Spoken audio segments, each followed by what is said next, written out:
profit margin is 101%. ನಾವು ಮನಸ್ಸು ಮಾಡಿದ್ರೆ ನಮ್ಮ ಎಂಪ್ಲಾಯ್ಮೆಂಟ್ನ ನಾವು ಕ್ರಿಯೇಟ್ ಮಾಡ್ಬೋದು. 10 ಲಕ್ಷ ನಾವು ಲೋನ್ ತೊಗೊಂಡ್ರೆ 8 ಲಕ್ಷ ನಮಗೆ ಸಬ್ಸಿಡಿ ಬರುತ್ತೆ. ಟೆಂಪ್ರೇಚರ್, ಹ್ಯುಮಿಡಿಟಿ ಎಲ್ಲ ಎಕ್ಸಾಕ್ಟ್ ಆಗಿತ್ತು ಅಂದರೆ 14th ಡೇಯಿಂದ ಹಾರ್ವೆಸ್ಟ್ ಶುರು ಆಗುತ್ತೆ. ನಾವು 100 ರೂಪಾಯಿ ಹಾಕಿದ್ರಿ ಅಂತಂದರೆ ನಮಗೆ ಅಲ್ಲಿ 100 ರೂಪಾಯಿ ಲಾಭ ಬಂದಿರುತ್ತೆ. ಇನ್ಫ್ರಾಸ್ಟ್ರಕ್ಚರ್ ಇದ್ದಾಗ ಎಕ್ಸಲೆಂಟಾಗಿ ಕ್ರಾಪ್ ತೆಗಿಬೋದು. ಹಾಯ್ ಹಲೋ ನಮಸ್ಕಾರ, welcome to freedom farming Kannada YouTube channel. ನಾನು ಚೈತ್ರ. ಸ್ನೇಹಿತರೆ, ನಾವಿವತ್ತು ದೊಡ್ಡಬಳ್ಳಾಪುರದ ಕೆಂಚಕೇನಹಳ್ಳಿಯಲ್ಲಿದ್ದೀವಿ. ಸೊ ಇವತ್ತು ನಾನು ನಿಮಗೆ ಪದ್ಮಿನಿ ಗೌಡ ಅನ್ನೋರನ್ನ ಪರಿಚಯಿಸ್ತೀನಿ. ಲಾಸ್ಟ್ ಎಪಿಸೋಡಲ್ಲಿ ಟೀಕ್ವುಡ್ ಬಗ್ಗೆ ಡಿಟೇಲ್ ಆಗಿ ಇನ್ಫಾರ್ಮೇಶನ್ ಅನ್ನ ಕೊಟ್ಟಿದ್ರು. ಆ ವಿಡಿಯೋ ನೋಡಿಲ್ಲ ಅಂತಂದ್ರೆ ಈ ವಿಡಿಯೋ ಮುಗ್ದ್ಮೇಲೆ ಮಿಸ್ ಮಾಡದೆ ನೋಡಿ. ಟೀಕ್ವುಡ್ ಫಾರ್ಮಿಂಗ್ ಬಗ್ಗೆ ಡಿಟೇಲ್ ಆಗಿ ಮಾಹಿತಿಯನ್ನ ಕೊಟ್ಟಿದ್ದಾರೆ. ಇವತ್ತು ಮಿಲ್ಕಿ ಮಶ್ರೂಮ್ ಬಗ್ಗೆ ಮಾಹಿತಿಯನ್ನ ಕೊಡ್ತೀನಿ ಅಂತ ಹೇಳಿದ್ರು. ಸಾಕಷ್ಟು ಡಿಮಾಂಡ್ ಇರುವಂತ ಕೃಷಿ ಕೂಡ ಹೌದು. ಯಾವ ರೀತಿಯಾಗಿ ನಾವು ಇದರಿಂದ ಒಂದು ಉದ್ಯಮವನ್ನ ಬೆಳೆಸ್ಕೋಬಹುದು, ಯಾವ ರೀತಿಯಾಗಿ ಬಿಸ್ನೆಸ್ ಮಾಡಬಹುದು ಅನ್ನೋ ಟ್ರಿಕ್ಸ್ ಅನ್ನ ಕೂಡ ಹೇಳ್ತಾರೆ, ಸೀಕ್ರೆಟ್ ಅನ್ನ ಕೂಡ ಹೇಳ್ತಾರೆ. ಬನ್ನಿ ಅವ್ರನ್ನ ವೆಲ್ಕಮ್ ಮಾಡೋಣ. ಅಮ್ಮ ನಮಸ್ತೆ. ನಮಸ್ತೆ. ಈಗ ಮಿಲ್ಕಿ ಮಶ್ರೂಮ್ ಅಂತ ಬಂದಾಗ ನಾನು ಕೇಳ್ಪಟ್ಟಿದ್ದೀನಿ ತುಂಬಾ ಡಿಮಾಂಡ್ ಇದೆ ಅಂತ. ಸೊ ಹೆಂಗೆ ಈ ಕೃಷಿ ಮಾಡೋದು ಮ್ಯಾಮ್? ಮಶ್ರೂಮ್ ಅನ್ನೋದೇ ಡಿಮ್ಯಾಂಡ್ ಇದೆ. ಆ್ಯಕ್ಚುಲ್ ಆಗಿ ನಾನು ಮಿಲ್ಕಿ ಮಶ್ರೂಮ್ ಬಗ್ಗೆ ಹೇಳೋಕೆ ಮುಂಚೆ ಸ್ವಲ್ಪ ಮಶ್ರೂಮ್ ಬಗ್ಗೆ ಹೇಳ್ತೀನಿ. ಯಾಕೆಂದರೆ ನಮ್ಮಲ್ಲಿ ಅನ್ಎಂಪ್ಲಾಯ್ಮೆಂಟ್ ತುಂಬ ಇದೆ. ಪ್ರತಿನಿತ್ಯ ನಾವು ಕರ್ನಾಟಕ ಸರ್ಕಾರನೋ ಇಂಥದ್ದು ಸೆಂಟ್ರಲ್ ಗೌರ್ಮೆಂಟ್ನೋ ಬೈಯೋದಲ್ಲ. ನಾವು ಮನಸ್ಸು ಮಾಡಿದ್ರೆ ನಮ್ಮ ಎಂಪ್ಲಾಯ್ಮೆಂಟ್ನ ನಾವು ಕ್ರಿಯೇಟ್ ಮಾಡ್ಬೋದು. ತುಂಬ ಮಾಡೋ ಅಂಥದ್ದಿದೆ. ಬಟ್ ಯಾರೂ ಆಸಕ್ತಿ ವಹಿಸ್ತಿಲ್ಲ. ಏಕೆ ಅಂತ ಹೇಳ್ತೀನಿ ಕೇಳಮಲ್ಲಿ. ಇವಾಗ ನಾವು 6ನೇ ಪ್ಲೇಸ್ನಲ್ಲಿದ್ದೀವಿ. India is in 6th place among the world ಯಾವುದರಲ್ಲಿ ಮಶ್ರೂಮ್ ಪ್ರೊಡಕ್ಷನಲ್ಲಿ. ಬಟ್ ಪರ್ಸೆಂಟೇಜ್ ಆಫ್ ಮಶ್ರೂಮ್ ಎಷ್ಟಿದೆ, ನಮ್ಮ ಕಾಂಟ್ರಿಬ್ಯೂಷನ್ ಎಷ್ಟಿದೆ ಹೇಳ, ವಿಲ್ ಬಿ ಶಾಕ್ಡ್. 1.56% ಅಷ್ಟೇ. Even though we are in 6th place, ನಮ್ಮದು ಕಾಂಟ್ರಿಬ್ಯೂಷನ್ ಇರೋದು ಅಷ್ಟೇ ಅಮ್ಮ. So still the market is open. ನಾವೇ ಇನ್ನು ಇಂಪೋರ್ಟ್ ಮಾಡ್ಕೊಳ್ತಾ ಇದ್ದೀವಿ. ಇಂಡಿಯಾ ಕೂಡ ಇಂಪೋರ್ಟ್ ಆಗ್ತಿದೆ. ನಮ್ಮಲ್ಲಿ ಬೆಳೆಯೋ ಕೆಲವು ತಳಿಗಳನ್ನ ಎಕ್ಸ್ಪೋರ್ಟ್ ಮಾಡ್ತಿದ್ದೀವಿ. ಬಟ್ ನಮ್ಮ ಕನ್ಸಂಪ್ಷನ್ಗೆ ಏನು ಬೇಕಿದೆ ಅದನ್ನು ನಾವಿನ್ನು ಇಂಪೋರ್ಟ್ ಮಾಡ್ಕೊಳ್ತಿದ್ದೀವಿ. ಸೊ ನಾವಿಲ್ಲಿ ಕೃಷಿ ಅಂದರೆ ಅಣಬೆ ಕೃಷಿಗೆ ನಮ್ಮನ್ನು ನಾವು ಅಳವಡಿಸ್ಕೊಂಡಾಗ ನಮ್ಮದು ಒಂದು ಎಂಪ್ಲಾಯ್ಮೆಂಟ್, ನಮಗೆ ನಿರುದ್ಯೋಗದ ಸಮಸ್ಯೆ ಹೋಗುತ್ತೆ. ಅದ್ರ ಜೊತೆಗೆ ಇನ್ನೂ ಇಬ್ಬರನ್ನ ನಾವು ಅನ್ಎಂಪ್ಲಾಯ್ಮೆಂಟಿಂದ ಆಚೆಗೆ ತರೋ ಅಂಥದ್ದಾಗತ್ತೆ. ಆಮೇಲೆ ಇದರಲ್ಲಿ ಲಾಭ ಅಂತ ಬಂದಾಗ ಒಳ್ಳೆ ಲಾಭ ಇದೆ. ನಾನು ಹೇಳ್ತೀನಿ ಅದು ಎಷ್ಟು % ಲಾಭ ಅನ್ನೋದನ್ನು ಹೇಳ್ತೀನಿ. ಇಲ್ಲಿ ಮಶ್ರೂಮು, ಈಗ ಮಶ್ರೂಮ್ನಲ್ಲಿ ತುಂಬ ವೆರೈಟೀಸ್ ಇದೆ. ನನಗೆ ಗೊತ್ತಿರೋದು ಒಂದು 3-4 ವೆರೈಟಿ ಹೇಳ್ತೀನಿ. ಆಯಿಸ್ಟರ್ ಇದೆ, ಬಟನ್ ಮಶ್ರೂಮ್ ಇದೆ, ಅಥವಾ ಮಿಲ್ಕಿ ಮಶ್ರೂಮು. ನಾನೇನಕ್ಕೆ ಮಿಲ್ಕಿ ಮಶ್ರೂಮ್ನೇ ಚೂಸ್ ಮಾಡಿದೆ ಅಂತಂದರೆ, ಆಯಿಸ್ಟರ್ ಮಶ್ರೂಮ್ ಏನಿದೆ ಅಲ್ವಾ, ಅದು ಬೆಳೆಯೋದು ಈಸಿ. ಆದರೆ ಅದು ಒಂದೇ ದಿನ, ಶೆಲ್ಫ್ ಲೈಫ್ ಬಂದು 1 ದಿನ, 24 ಗಂಟೆನಲ್ಲಿ ನಾವು ಹಾರ್ವೆಸ್ಟ್ ಮಾಡಿದ್ಮೇಲೆ ಮಾರಾಟ ಮಾಡಬೇಕು ಅಥವಾ ಕನ್ಸಂಪ್ಷನ್ ಆಗಬೇಕು. ಇನ್ನು ಬಟನ್ ಮಶ್ರೂಮ್ ಬರುತ್ತಲ್ಲ, ಅದು 3 ದಿನ ಶೆಲ್ಫ್ ಲೈಫ್, ಓನ್ಲಿ 3 days. ಅದು ಯಾಕೆ ಅಂದರೆ ಕೋಲ್ಡ್ನಲ್ಲಿ ಬೆಳಿತೀವಿ. ಅಂದರೆ ನಾವು AC ಸರ್ಕಮ್ಸ್ಟೆನ್ಸ್ ಕ್ರಿಯೇಟ್ ಮಾಡಿ ಥಂಡಿ ವಾತಾವರಣದಲ್ಲಿ ಬೆಳೆಯೋದ್ರಿಂದ ಅದು ಕಮ್ಮಿ. ಮಿಲ್ಕಿ ಮಶ್ರೂಮ್ ಹೇಗೆ ಅಂತಂದರೆ with the temperature between 30 to 33 degree ಬೆಳೆಯೋದ್ರಿಂದ ಇದ್ರ ಶೆಲ್ಫ್ ಲೈಫು 8 ರಿಂದ 10 ದಿನ. ಸೊ ಇವಾಗ ಯಾವುದೋ ಒಂದು ನೂಕ್ ಆ್ಯಂಡ್ ಕಾರ್ನರ್ ಎಲ್ಲೋ ಒಂದು ಹಳ್ಳಿನಲ್ಲಿ ಬೆಳೀತಾರೆ ಅಂತ ಇಟ್ಕೊಳ್ಳಿ, ಅವ್ರು ಅವತ್ತೇ ಬಂದು ಮಾರಾಟ ಮಾಡೋಕ್ಕಾಗಲ್ಲ ಅಂತಂದ್ರೂ ಇಟ್ಕೊಂಡು ನೆಕ್ಸ್ಟು ಒಂದು 3 ದಿನದ ಕಲೆಕ್ಟ್ ಮಾಡಿ ಒಂದೇ ಸರ್ತಿ ಮಾರ್ಕೆಟಿಗೆ ತಂದು ಹಾಕ್ಬೋದು, ಏನೂ ಹಾಳಾಗಲ್ಲ. ಹಾಗಾಗಿ ನಾನು ಇದನ್ನು ಚೂಸ್ ಮಾಡಿದ್ದೀನಿ. ಯಾಕಂದರೆ ನಾನು ಶುರು ಮಾಡಿದಾಗ ನೀವು ಆಗಲೇ ಇದರಲ್ಲಿ ಕೇಳಿದ್ರಿ ಮೇಡಮ್ ಏನು ಧೈರ್ಯದಲ್ಲಿ ಮಾಡಿದ್ವಿ ಅಂತ. ಇದು ನನ್ನ ಧೈರ್ಯ. ಯಾಕೆ ಅಂತಂದರೆ ನಾವು ಉಳಿಸ್ಕೊಂಡ್ರು ನಮ್ಮ ಹತ್ರ ಅದು ಕೆಡದೇ ಇರೋವಂಥ ಪದಾರ್ಥಕ್ಕೆ ನಾವು ಕೈ ಹಾಕಿದಾಗ ನಮಗೆ ಲಾಭ ಖಂಡಿತವಾಗಿರುತ್ತೆ.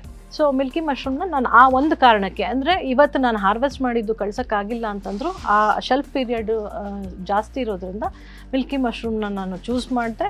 ಮತ್ತು ನ್ಯೂಟ್ರಿಷನಲ್ ವ್ಯಾಲ್ಯೂಸ್ ಅಂತ ಬಂದಾಗ ಇದು ಮೋರ್ ಇನ್ B2, B12 ಬೇರೆ ಮಶ್ರೂಮ್ಸ್ಗಿಂತ ಕೆಲವು ವಿಟಾಮಿನ್ಸ್ ಅಂಶಗಳು ಇದ್ರಲ್ಲಿ ಜಾಸ್ತಿ ಇದೆ. ಸೆಲೆನಿಯಂ ಕಂಟೆಂಟ್ ಇರ್ಬೋದು, ಎಲ್ಲ ಇರ್ಬೋದು. ಆಮೇಲೆ ನಮ್ಮಲ್ಲಿ ಇನ್ನೂ ಇದು ಅಂದರೆ ಇಂಡಿಯಾದಲ್ಲಿ ಅಷ್ಟು, ಅಂದರೆ ಕರ್ನಾಟಕ ಭಾಗದಲ್ಲಿ ಇನ್ನೂ ಇಷ್ಟು ಇದು ಪರಿಚಯ ಆಗಿಲ್ಲ ಅಂತಂದ್ರು. ಆಂಧ್ರ, ತಮಿಳ್ನಾಡು, ಬೇರೆ ಕಡೆ ಕೇರಳನಲ್ಲೆಲ್ಲ ಮಿಲ್ಕಿ ಮಶ್ರೂಮ್ ಅಂದರೆ ಫೈಬರ್ ರಿಚ್ ಮಶ್ರೂಮ್ ಇದೊಂದೇ. ಅಂದರೆ ನಿಮಗೆ ಹೇಗಿರುತ್ತೆ ಅಂದರೆ ಯಾವುದು ಒಂದು ನಾವು ಫೈಬರ್ಸು ರಿಚ್ ಆಗಿರುತ್ತೆ. ಮತ್ತು ನಾವು ಇವಾಗ ಬಟನ್ ಮಶ್ರೂಮ್ ಹಾಕ್ತೀವಿ ಎಣ್ಣೆನಲ್ಲೋ ಅಥವಾ ಇದರಲ್ಲೋ, ಅದು ಶ್ರಿಂಕ್ ಆಗುತ್ತೆ. ಬಟ್ ಇದಾಗಲ್ಲ. ನಾವು ಏನು ಕಂಟೆಂಟ್ ಹಾಕಿರ್ತೀವಿ ಅದು ಹಾಗೇ ಇರುತ್ತೆ ವಿತ್ ಫೈಬರ್, ತುಂಬ ಫೈಬರ್ಸ್ ಇರುತ್ತೆ ಇದರಲ್ಲಿ. ಹಾಗಾಗಿ ಆಮೇಲೆ ಟೇಸ್ಟು ಎನ್ಹಾನ್ಸ್ ಆಗುತ್ತೆ, ತುಂಬ ಚೆನ್ನಾಗಿರುತ್ತೆ ಟೇಸ್ಟು. ಫುಡ್ ಅಂತ ಬಂದಾಗ ನೀವು ಮಾಮೂಲಿ it is not consider as non veg ನಾನು ಚಿಕ್ಕ ವಯಸ್ಸಿಂದ ಅನ್ಕೊಂಡಿದ್ದೇನು ಗೊತ್ತಾ, ಮಶ್ರೂಮ್ ಅಂದರೆ ಕೊಳ್ತಿ ನಾರ್ತಿರೋ ಪ್ರಾಣಿಗಳ ಮೇಲೆ ಬೆಳೆಯುತ್ತೆ ಅಂತ ನಾನು ತಿಂತಿರಲಿಲ್ಲ, ಇರೋದು ಹೇಳ್ತೀನಿ.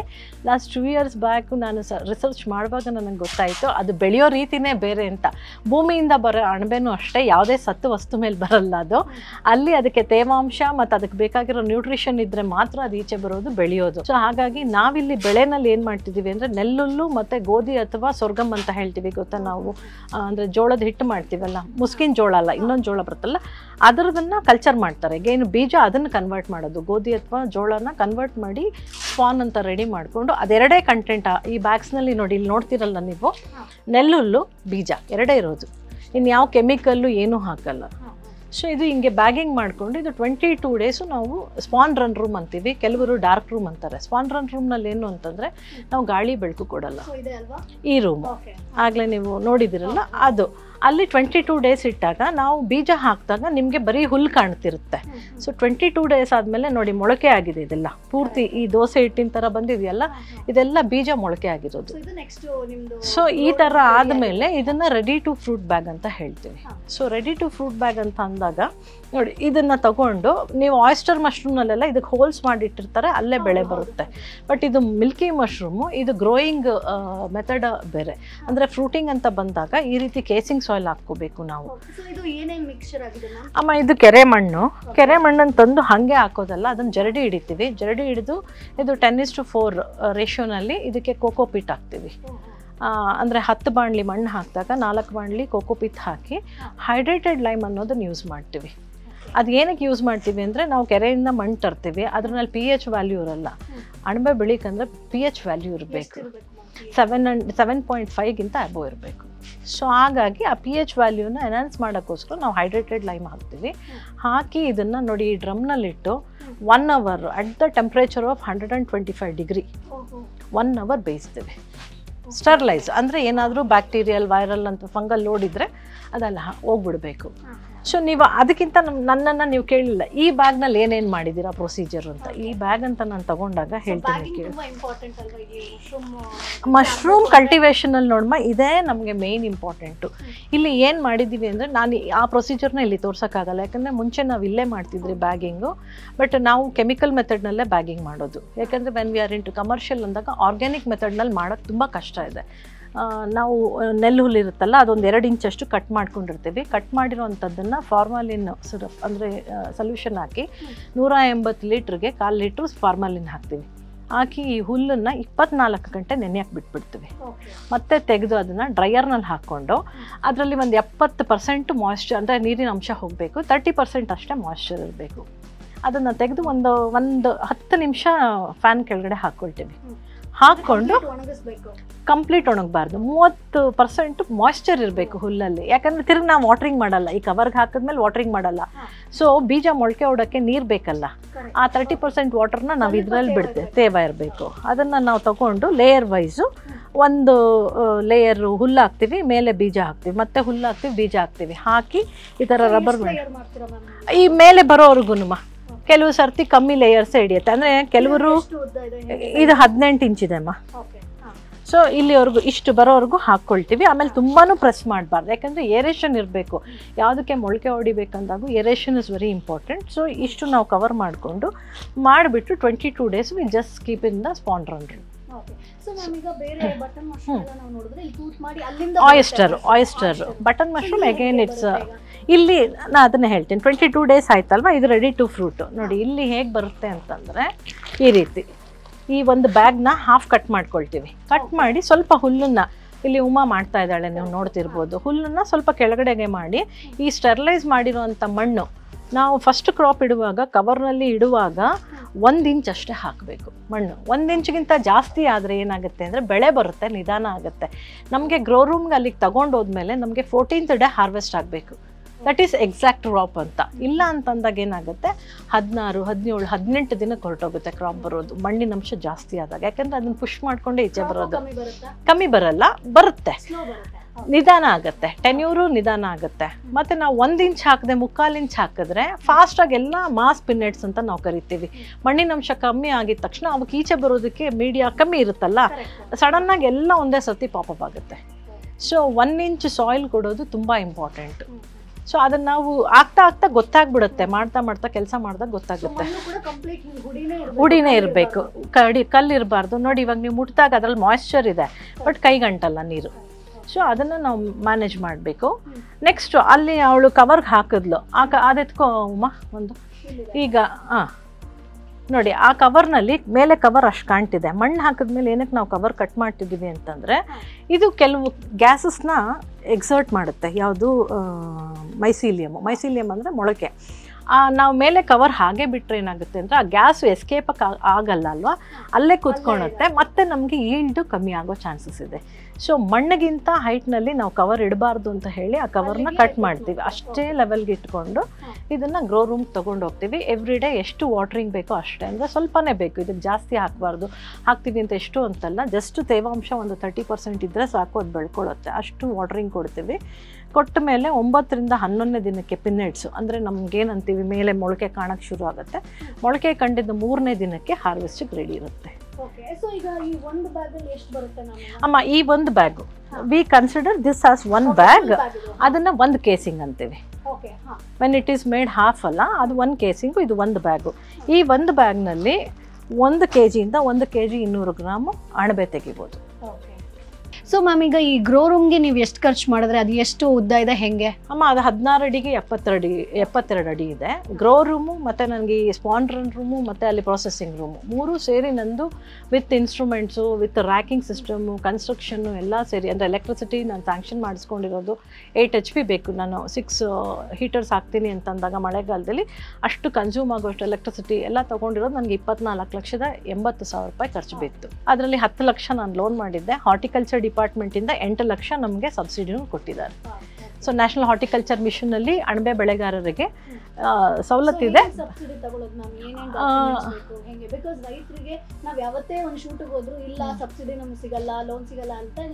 ಅಮ್ಮ ಸಬ್ಸಿಡಿ ಏನಕ್ಕೆ ಸಿಗಲ್ಲ ಅಂತಂದರೆ, ಇವಾಗ ಯಾರ್ದೋ ಹೆಸರಿನಲ್ಲಿರೋದ್ರಲ್ಲಿ ಇವರು ಬೆಳೆ ಮಾಡೋಕ್ಕಾಗಲ್ಲ. ಯಾಕೆಂದರೆ ಈಗ ನಮ್ಮ ಮನೆಯಲ್ಲಿ ಸಪೋಸ್ ನಮ್ಮ ತಾತನ ಹೆಸರಿನಲ್ಲಿ ಇತ್ತು, ನಾನಿಲ್ಲಿ ಕೃಷಿ ಮಾಡ್ತೀನಿ ಅಂದಾಗ ಬರೋಲ್ಲ. ಯಾಕೆಂದರೆ ಅವ್ರು ಏಜ್ ಆಗಿರುತ್ತೆ, ಕ್ರೈಟೀರಿಯಾಸ್ ಬೇರೆ ಇರುತ್ತೆ, ಬ್ಯಾಂಕಿಂಗ್ದು ಅವ್ರದ್ದೇ ಒಂದು ಡಿಫ್ರೆಂಟ್ ಪ್ಯಾರಾಮೀಟರ್ಸ್ ಇರುತ್ತೆ.